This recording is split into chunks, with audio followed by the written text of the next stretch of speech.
Hans Thomas, though, FightHype.com with Abraham Nova. How you feeling today, brother? I'm feeling really, really good, excited, for this opportunity. But excited here. I'm at Madison Square Garden.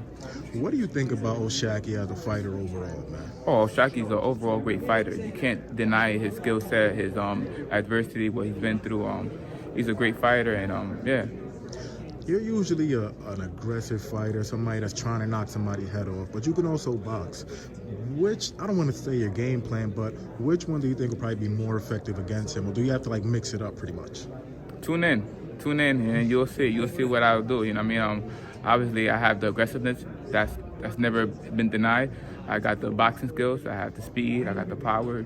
Everything is there. Just tune in to see this performance and see me come out victorious.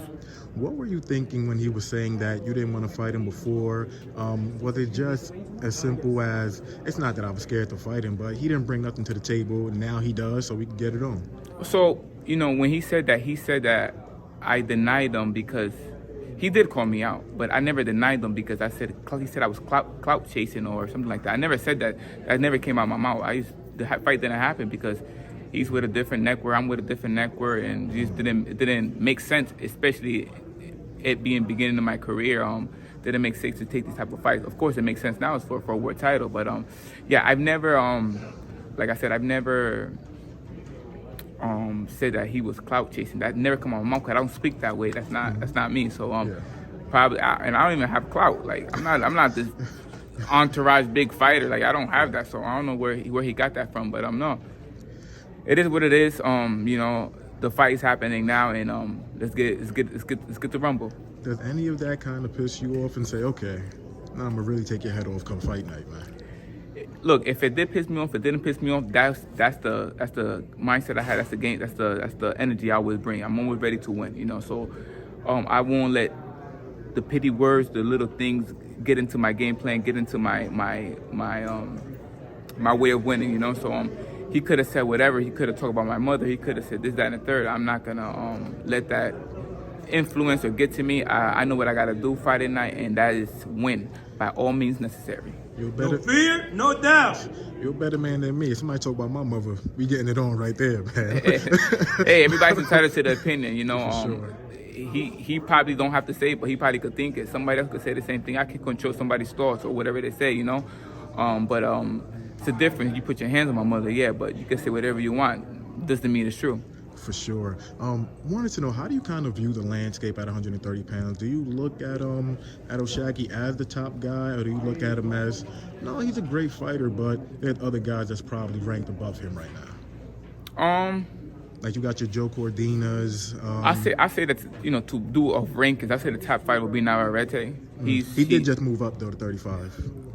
Well, he's in the process. So until then, I'll say he's number one, and if not, then you'll say O'Shaquie, especially the way he's been doing it, and in the other weight class, Cordina, I don't think he had a title defense, and then Lamont Roach just won that. So yeah, you'll say it's O'Shaquie Foster.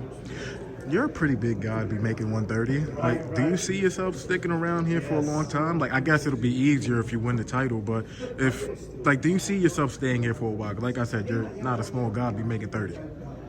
No, I'm not a small guy making 30. To be honest, this is, knock on wood, but this has been one of the easiest weight cut I've been having. I'm hydrated, I'm drinking my water. We got the weigh-ins tomorrow, so I don't look sucked in. So it's I could see myself sticking around for a while, but definitely you could see me being a multiple, champion. I'm a multiple fighter in multiple divisions at 135, 140. I could compete with those guys because I do have the size, I do have the punching power, so I'll definitely be able to, move around in those weight classes and compete with those other fighters. When you look at 135, does a part of you say, and obviously not looking past Foster and anybody else that's at 30, but do you look at 35 and say that's where the money's at, that's where a lot of the big names is at, because you got a guy like Shakur, you got a guy like Gervonta Davis. Do you kind of look at that and be like, 30 is cool, but 35, man, I gotta get there? I don't do it for the money. I feel like you bring the money, so I make the weight class entertain.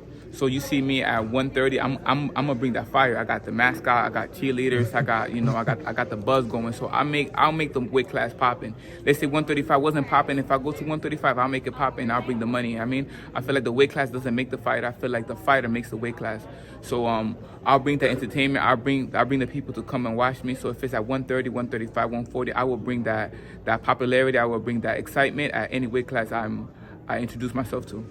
You know, people usually say, and I don't know, you're the fighter, not me, but people usually say they learn more in their losses than their wins. Was that true for you? Absolutely. Absolutely. Especially being a man, you know, you have to go through adversity, go through tough times. And this is how we are wired. This is how we learn.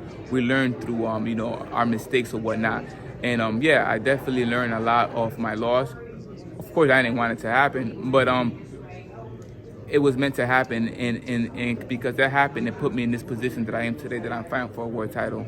I fixed those mistakes that I had. I fixed those losses that I had, and I'm excited where I'm at today, and I'm ready to take on the world and become this new WBC super featherweight world champion on Friday night. Gotcha. Before I let you go, can I just get your prediction on a fight that has nothing to do with you at all? But Ryan Garcia and Devin Haney getting it on. What are your thoughts on it? Who do you see winning that fight, man? Ryan Garcia all day. Really? Yes. You said they're fat. Yeah. Ryan Garcia all day. Ryan Garcia,